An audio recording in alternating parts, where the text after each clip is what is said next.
18वीं सदी के शुरुआती दशक की बात है। ब्रिटिश संसद यानी कि वेस्टमिंस्टर पैलेस में उस रोज नजारा देखने लायक था। स्पीकर महोदय बोल रहे थे लेकिन आवाज कम आ रही थी। वजह थी कि रूमाल स्पीकर जी ने अपने कान पे लगाया हुआ था और बाकी सांसद भी रूमाल पकड़े हुए थे, और जिनके पास रूमाल नहीं था तो वो उंगलियों से नाक दबाए हुए थे। ये तो था अंदर का हाल। बाहर का मंजर और भी दिलचस्प हुआ चाहता था। हुआ यूं कि उस रोज महारानी विक्टोरिया को शौक चढ़ा। मुलाजिमों ने नाव तैयार की और थेम्स नदी में उतार दी। महारानी को लगा था कि गर्मी के मौसम में ठंडी हवा का आनंद लिया जाएगा, लेकिन थेम्स नदी में बदबू का वो हाल था कि मिनट भर में रानी की नाव को वापस लौटना पड़ा। और इस एक घटना ने ब्रिटिश साम्राज्य को हिलाकर रख दिया। दुनिया भर पर राज करने वाले ब्रिटिश साम्राज्य की राजधानी में लोग सड़कों पर नहीं निकल पा रहे थे बदबू की वजह से। तुरंत सरकार हरकत में आई और 16 साल के अंदर 1800 किलोमीटर लंबे सीवर सिस्टम का निर्माण करा डाला। लंदन तब से एक साफ सुथरा शहर माना जाता है। इसके बरक्स भारत को देखते हैं। सिंधु घाटी सभ्यता के अवशेषों से पता चलता है कि 5000 साल पहले भारत में आधुनिक टाउन प्लानिंग मौजूद थी। सड़कों का डिजाइन, पानी के निकास के लिए प्रॉपर ड्रेनेज सिस्टम, ढकी हुई नालियां और उन नालियों की नियमित साफ सफाई, ये सब कुछ होता था। कुछ जगहों पर तो रेन वाटर हार्वेस्टिंग के अवशेष भी मिले हैं। यानी 5000 साल पहले हम प्रॉपर नालियां बना चुके थे, लेकिन 21वीं सदी में भारत के मेट्रोपॉलिटन शहर एक बारिश नहीं झेल पाते। 1 घंटे की बारिश में सड़कें लबालब हो जाती हैं, विकास की छन्नी जाम हो जाती है। बिहार की राजधानी पटना में तो मंत्रियों के बंगलों में पानी घुस गया है। गुरुग्राम और दिल्ली भी घंटे भर की बारिश में टें बोल जाते हैं। ऐसा होता क्यों है? पानी निकलता क्यों नहीं? टाउन प्लानिंग और ड्रेनेज सिस्टम की रॉकेट साइंस तो है नहीं कि सिंधु घाटी वाले समझ गए पर अपन नहीं समझ पा रहे, आज के नीति निर्माता नहीं समझ पा रहे। दिक्कत कहाँ है? हर बारिश में सड़कें क्यों पानी से भर जाती हैं? समस्या की जिम्मेदारी किसकी है और उसका हल क्या है? आज विस्तार से इन्हीं सवालों पर बात करेंगे। नमस्कार, अपन है कुलदीप और आप देख रहे हैं जटिलता का विलोम और सरलता का पर्यायवाची, आसान भाषा में।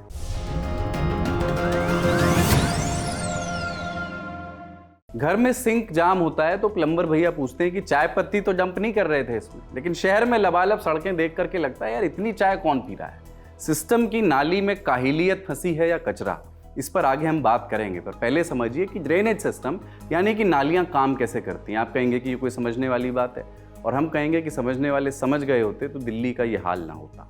आमतौर पर घर से निकलने वाले गंदे पानी को 2 तरह से मैनेज किया जा सकता है। पहला तरीका है कि लोग अपने घर के नीचे सेप्टिक टैंक बना लेते हैं, और दूसरा तरीका यह है कि घर से निकलने वाली नालियों को सीवेज पाइपलाइन से जोड़ दिया जाए।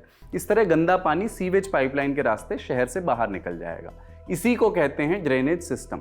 सड़कों के किनारे बने नाले भी जो आप देखते हैं नाले, वो भी इसी ड्रेनेज सिस्टम का हिस्सा होते हैं। इस सिस्टम का उद्देश्य है कि शहर में पानी जमा ना होने पाए, लेकिन एक व्यापक सीवेज सिस्टम के बावजूद अगर शहर में पानी जमा हो रहा है तो इसके पीछे 2 वजहें हो सकती हैं। पहली वजह है औसत से ज्यादा बारिश और दूसरी खराब ड्रेनेज सिस्टम।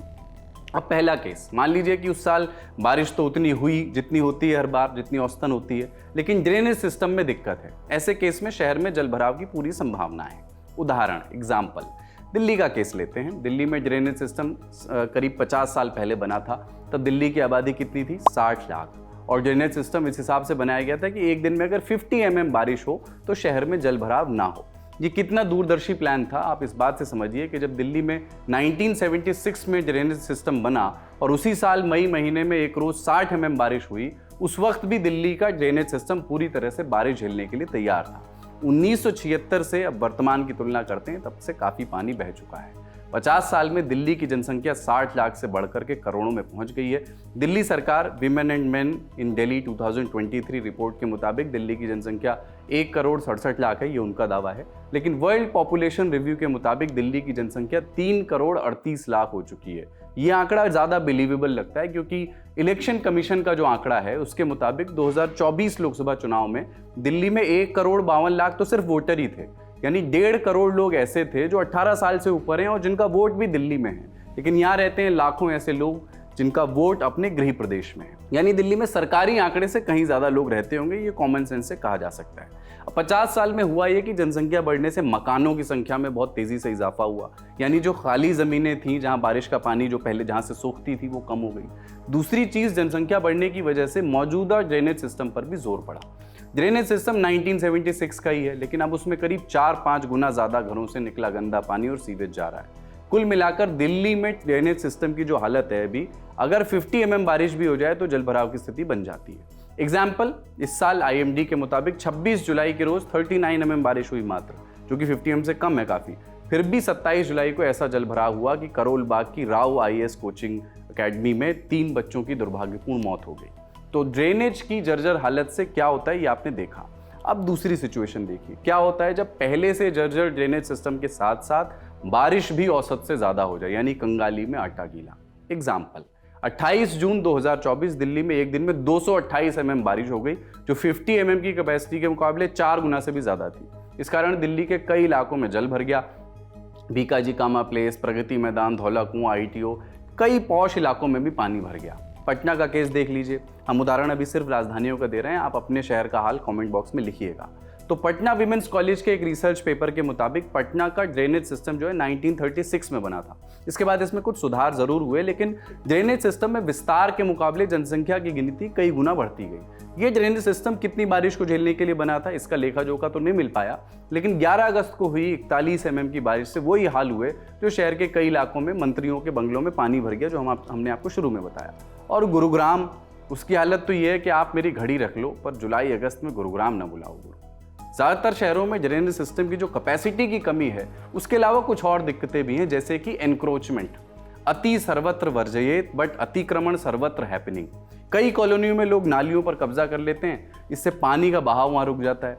एक दिक्कत और है, नालियों और नालों में गंदगी है, जिससे नालियाँ जाम हो जाती हैं और पानी जाता है ठहर। और आप जानते हैं कि जब ठहरा पानी सड़ने लगता, बहता निर्मल होता है। बड़े शहरों की बड़ी समस्या बन गया है ड्रेनेज सिस्टम। हमने इस पर एक्सपर्ट से भी बात की। अर्बनाइजेशन की वजह से, कंक्रीटिंग की वजह से हमारा जो वेलोसिटी है पानी का वो बढ़ जाता है। जैसे अगर ज्यादातर ग्रीन एरियाज हो तो उधर पानी थोड़ा सा सोक होता है, थोड़ा स्लो होता है। तो हमारा जो स्पेशली गुड़गांव और ये सब एरिया में अर्बनाइजेशन हुआ है वो थॉटफुली नहीं हुआ है। दिल्ली का टेरेन देखेंगे ना, तो आपका जो दिल्ली का टेरेन है, आपका दिल्ली रिज है इधर, और ये एक बोल की तरह है। और इधर जो ये नाले और वो सब जो है इवेंचुअली आपका यमुना पे जाता है। जो पुराने जमाने में जो आपके ओल्ड मतलब सिटीज जो बने थे ना, आपके शाहजहानाबाद या कोई भी, तो वो थोड़ा सा प्लेटो रीजन पे बनते थे। और जो नाले या रिव्यूलेट्स है ना, उनको वो छोड़ देते थे। आपका जो राउज एवेन्यू वाला राउज IAS एकेडमी वाला जो एरिया था ना, आपका ये लोकेशन है। तो अगर हम इसका टेरेन देखें तो आपका ये रिज है और आपका ये रिज है, और ये आपका ब्लू कलर का मेट्रो लाइन है। तो पानी इधर एक अपने आप में एक लो लाइन एरिया बनता है। ये गुरुग्राम का आपका MG रोड है। अगर हम गोल्फ कोर्स रोड देखें गुरुग्राम का, तो हमने पूरा ये एनालिसिस करा है GIS में। तो पानी जो है ना आपका पूरा ये आपका पानी ये लोएस्ट पॉइंट है। ये जो आपके लाल दिख रहे हैं ये आपके अंडरपासेस हैं। तो आपका जो पानी इधर रुकता है अंडरपासेस की वजह से, और इधर के हाई राइज बिल्डिंग के बेसमेंट्स और वो सब बने हुए, तो पानी रुकता है। कई अंडरपास है, तो आपका पानी पूरा इधर अपने आप में this becomes like a barrier for the water to go beyond. ये तो बात कमियों की हुई। अब समझते हैं कि आखिर शहरों में जलभराव और ड्रेनेज मैनेजमेंट की जिम्मेदारी किसकी है। जलभराव के लिए जिम्मेदार है कौन? तो संविधान में केंद्र और राज्य के स्तर पर काम का बंटवारा किया गया है। इसके लिए संविधान में बाकायदा 3 लिस्ट बनी हुई है, आप जानते हैं। पहली लिस्ट है यूनियन लिस्ट। इस लिस्ट में वो विषय हैं जिन पर केंद्र सरकार कानून बनाती है और उसको इम्प्लीमेंट करवाती है, जैसे विदेश से जुड़े मामले हैं, टेलीकॉम है। दूसरी है स्टेट लिस्ट, जिसमें वो विषय हैं जिन पर कानून बनाने का अधिकार राज्य सरकार का है, जैसे जमीन और उससे जुड़े हुए टैक्स। तीसरी है कंकरेंट लिस्ट, जिस पर केंद्र और राज्य दोनों मिलकर के कानून बना सकते हैं, जैसे कि एजुकेशन। स्टेट लिस्ट में जो एक विषय है वो है वाटर सप्लाई, कैनाल और ड्रेनेज, यानी पानी के सप्लाई, नहर और ड्रेनेज की जिम्मेदारी राज्य सरकार की आती है। इसके अलावा उस शहर के म्यूनिसिपल कॉर्पोरेशन के पास भी कई जिम्मेदारियां हैं। इसमें से एक जिम्मेदारी है क्षेत्र के ड्रेनेज सिस्टम को बेहतर बनाना और समय के साथ नालियों की सफाई करवाना, जिससे जल भराव की समस्या ना उपजे। तो जिम्मेदारियां एकदम बटी हुई हैं, कोई कंफ्यूजन नहीं है। पर थोड़ा प्लानिंग मांगता है। एक्सपर्ट्स मानते हैं कि हर शहर की टोपोग्राफी को ध्यान में रखकर अलग अलग पॉलिसी बनाए जाने की ज़रूरत है। साथ ही लोकल बॉडीज़ को इस बारे में संसाधन, फंड्स मुहैया कराने की ज़रूरत है, ताकि हमारे आपके बच्चे जब स्कूल जाएं तो गीले मौजों के साथ घर ना लौटें। आसान भाषा में आज इतना ही। स्क्रिप्ट आकाश की। देखते रहिए दी लल्लन टॉक।